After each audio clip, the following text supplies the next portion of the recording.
ధన్యవాదాలు అధ్యక్ష. అగ్రికల్చర్ గురించి వాళ్ళు మాట్లాడారు కాబట్టి పశుసంవర్ధక శాఖ గురించి అధ్యక్ష, మీరు కూడా గతంలో మంత్రిగా పనిచేశారు కొద్ది కాలం. అధ్యక్ష, ఈ సభలో ఆంధ్రప్రదేశ్ గర్వకారణమై ప్రకాశం జిల్లాలో పుట్టి ఒంగోలు పేరుతో ఒంగోలు జాతి పశువులుగా ప్రపంచవ్యాప్తంగా గుర్తింపు పొందిన జాతి అధ్యక్ష. అది ఇక్కడ మన సంస్కృతి ప్రతీక. ప్రపంచ స్థాయిలో గుర్తింపు పొంది ఆంధ్రప్రదేశ్ రాష్ట్రానికి ప్రైడ్ అయిన ఒంగోలు ఎద్దులు కానీ ఒంగోలు ఆవులు కానీ వాళ్ళు నశించే పరిస్థితి అధ్యక్ష. దీనికి బ్రెజిల్ దేశంలో నెలోర్ పేరుతో అభివృద్ధి చేసింది అధ్యక్ష. వాళ్ళు శాస్త్రీయ బ్రీడింగ్, జెనెటిక్ ఎంపిక, భారీ ర్యాంచ్ వ్యవస్థల ద్వారా ఈ జాతిని ప్రపంచ స్థాయిలో ఎక్స్పోర్ట్ ఆఫ్ మీట్కి వాడి ఆల్మోస్ట్ ఫస్ట్ ప్లేస్లో ఉన్నారు అధ్యక్ష. ఆ దేశ ఎకానమీనే ఇక్కడ పుట్టిన ఒంగోలు జాతి గిత్తల వల్ల అనేది నిజం అధ్యక్ష. అలాగే మన పరిస్థితి దానికి విరుద్ధం అధ్యక్ష. వ్యవసాయానికి వాడి గుండ్లకమ్మ నదీ పరివాహక ప్రాంతంలో పుట్టిన ఈ జాతి మన రాష్ట్రం కాపాడాల్సిన అవసరం ఉంది అధ్యక్ష. అలాగే దీనికి ఉన్న ప్రధానమైన ప్రాబ్లమ్స్ క్రాస్ బ్రీడింగ్ వల్ల, అలాగే అక్రమ రవాణా, గోవుల అక్రమ రవాణా జరగడం ప్రధాన కారణం అధ్యక్ష. అలాగే రైతులకు సరైన ప్రోత్సాహకాలు ఇవ్వలేని పరిస్థితి. రాష్ట్రం ఎప్పటికీ బలమైన మౌలిక వసతులు ఉన్నా చేయట్లేదనేది యథార్థం అధ్యక్ష. నేషనల్ కామధేను బ్రీడింగ్ సెంటర్ చింతలదేవిలో ఉన్న, గోకుల్ గ్రామ్ చదలవాడలో ఉన్న, అలాగే లైఫ్ స్టాక్ రీసెర్చ్ స్టేషన్ లాంఫోమ్ ఇక్కడ గుంటూరులో ఉన్న బుల్స్ కూడా లేని పరిస్థితి అధ్యక్ష. మంచి బుల్ వీళ్ళు 1,00,000 నుంచి కొనరు అధ్యక్ష. బయట 10 లక్షలు కొంటే ఈ డిపార్ట్మెంట్కి 1,00,000కి ఎవరు బుల్ అమ్మడానికి రెడీగా లేరు అధ్యక్ష. అలాగే ఇప్పుడు చేయాల్సిన ఈ సదుపాయాన్ని పూర్తి స్థాయిలో వినియోగించడం, ఎలైట్ బుల్స్ను గుర్తించి వీర్యోత్పత్తిని చేస్తే తప్ప ప్రతి జిల్లాలో ఎలైట్ ఒంగోలు కౌస్ని నమోదు చేపించాల్సిన అవసరం కూడా ఉంది అధ్యక్ష. ఇప్పుడు రాష్ట్రంలో 2-3 వేల ఆవులు కూడా లేని పరిస్థితి అధ్యక్ష. ఇంకా ప్రభుత్వం కొన్నాళ్ళు మేనమేషాలు లెక్క పెట్టి 2 సంవత్సరాలు 4 సంవత్సరాలు వదిలేస్తే ఈ మధ్యకాలంలో లంపీ స్కిన్ డిసీజ్ అనేది 4-5 సంవత్సరాల క్రితం కొత్తగా వ్యాధి వచ్చి ఆవులు చనిపోయే పరిస్థితి అధ్యక్ష. దానికి ఎంతవరకు సరైన మందులు లేవు అధ్యక్ష. ఇదే పరిస్థితి అయితే ఒక 5 సంవత్సరాలకు 7 సంవత్సరాలకు ఒంగోలు జాతి ఇక్కడ ఎక్కడైతే పుట్టిందో ఈ రాష్ట్రంలోనే ఫోటోలో చూపించాల్సిన పరిస్థితి ఎక్కువ దూరంలో లేదు అధ్యక్ష. అలాగే ఇంకా ఈ జాతి ఉంటా కారణం పశు పోషకులు, ఎడ్ల పందాలు, ఎడ్లు మేపేవాళ్ళు, అలాగే పందాలు నిర్వహించే పుల్లారావు కానీ చాలామంది రాజకీయ నాయకులు ఎడ్ల పందాలు పెడతాం వల్ల ఇంకా ఆ వేల సంఖ్యలోనే ఉన్న పరిస్థితి అధ్యక్ష. లేకపోతే ఇప్పటికే ఉండుండేది కాదు అధ్యక్ష. అలాగే వీటి సంరక్షణ అది కేవలం ల్యాబుల్లో జరిగే పని కాదు అధ్యక్ష. రైతు కేంద్రీకృతంగా రైతులకు ప్రత్యక్ష ప్రోత్సాహకాలు ఇవ్వకపోతే, అలాగే అవి పాల ఉత్పత్తులు కూడా వాటిని కన్సిడర్లోకి తీసుకోవాల్సిన అవసరం ఉంది అధ్యక్ష. ఎలైట్ దూడల కొనుగోలుకు సబ్సిడీ ఇవ్వాలి అధ్యక్ష. 100% బీమా రక్షణ కూడా కల్పించాల్సిన అవసరం ఉంది అధ్యక్ష. హర్యానా, పంజాబ్, గుజరాత్ రాష్ట్రాలు ప్రతి సంవత్సరం పశు ప్రదర్శన నిర్వహిస్తూ ఆ ఆవుల్ని కాపాడడానికి బడ్జెట్లో 1 లక్ష నుంచి 5 లక్షలు కేటాయిస్తాం వల్ల రైతులకి ఎక్కువ మంది మేపుతున్నారు అధ్యక్ష. అది ఇక్కడ కూడా ప్రవేశపెడితే 5 లక్షలు పెద్ద మ్యాటర్ కాదు అధ్యక్ష.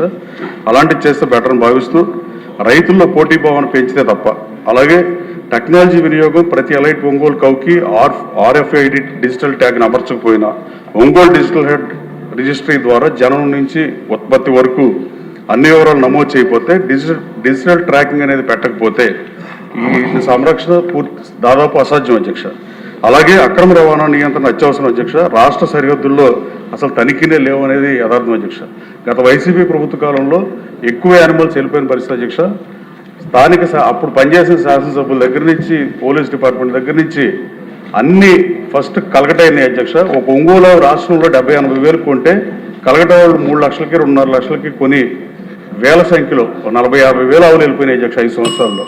ఆ రోజున వెళ్ళిపోయిన వాటికి ఇప్పుడు మనం ఏం చేయలేం కానీ అటు నుంచి బంగ్లాదేశ్ పరిస్థితి అధ్యక్ష. వాటి అక్రమ రవాణా అరికట్టాలంటే జియో ట్యాగింగ్ అవసరం అధ్యక్ష. ట్యాగ్ చేసిన ఆవునే ట్రావెల్ చేయడానికి అనుమతించాల్సిన అవసరం ఉంది అధ్యక్ష. పశుసంవర్ధక శాఖ, పోలీస్ డిపార్ట్మెంట్, హోమ్ డిపార్ట్మెంట్ ఇలా 2-3 డిపార్ట్మెంట్ మార్చుకుంటూ వెళ్తే పెద్ద అధ్యక్ష. అలాగే ఈ సరిహద్దుల పర్యవేక్షణని తక్షణం ఆపాలి అధ్యక్ష.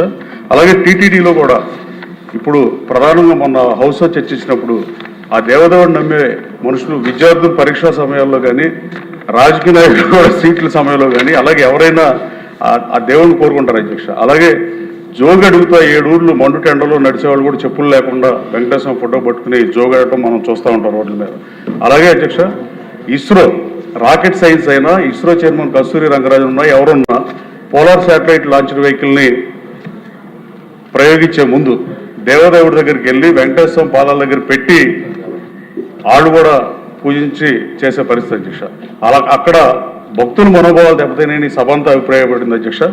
అది పూర్తిగా ఆధారం. దాంతోపాటు దీనికన్నా ముఖ్యంగా దేవదేవుడికి నైవేద్యంగా పెడతాం కూడా చాలా దారుణమైన పరిస్థితి అధ్యక్ష. దాన్ని అరికట్టాలంటే టీటీడీకి రోజుకు 3 కోట్ల ఆదాయం, 13-1400 కోట్ల సంవత్సరానికి ఆదాయం ఉండి స్వయం ప్రతిపత్తి సంస్థ అయిన టీటీడీకి ఒంగోలు ఆవుల్ని, దేశవాళీ ఆవుల్ని, జాతి ఆవుల్ని సంరక్షించే బాధ్యతను అప్పచెప్పాల్సిందిగా కోరుతూ, ఇది స్వామి కార్యం స్వకార్యం 2వ తేదీ అధ్యక్ష. టీటీడీ మేపగలదు. గో సంరక్షణ ట్రస్ట్ ఉంది అధ్యక్ష. దానికి విరివిగా విరాళాలు ఈ భక్తులు ఇచ్చే పరిస్థితి అధ్యక్ష. ఈ దేశవాళీ ఆవుల్ని, ఒంగోలు ఆవుల్ని, ఈ ఆవులన్నింటినీ ఇప్పుడు గిర్రావులతో స్వామివారికి అభిషేకం చేస్తున్నారు అధ్యక్ష. రాష్ట్ర వ్యాప్తంగా నేను రామనారాయణ రెడ్డి గారు రాష్ట్ర వ్యాప్తంగా దేవాలయాల గురించి కూడా చాలా బాగా చెప్పిన పరిస్థితి. అలా అన్ని దేవాలయాలు ఎక్కడైనా దేవుడికి అభిషేకం చేయడానికి ఆవు పాలే వాడతారు అన్నమాట. ఏ అయితే ఆవులు ఇక్కడ నిర్వీర్యం అయిపోతున్నాయో, జాతి అంతరించిపోతుందో దీన్ని కాపాడాలంటే టీటీడీ చేయగలదు.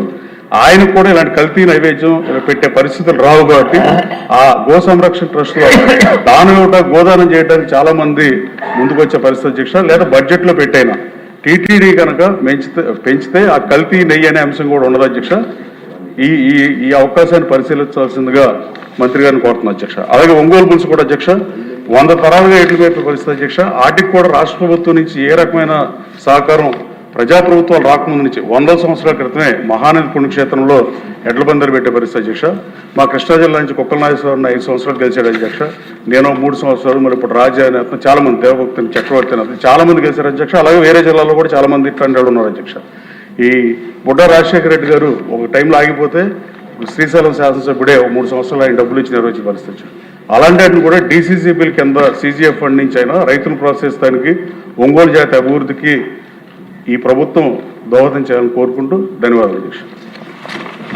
గవర్నర్ శ్రీ జీవి ఆంజనేయులు గారు, చీఫ్ విప్ గారు. ధన్యవాదాలు అధ్యక్ష.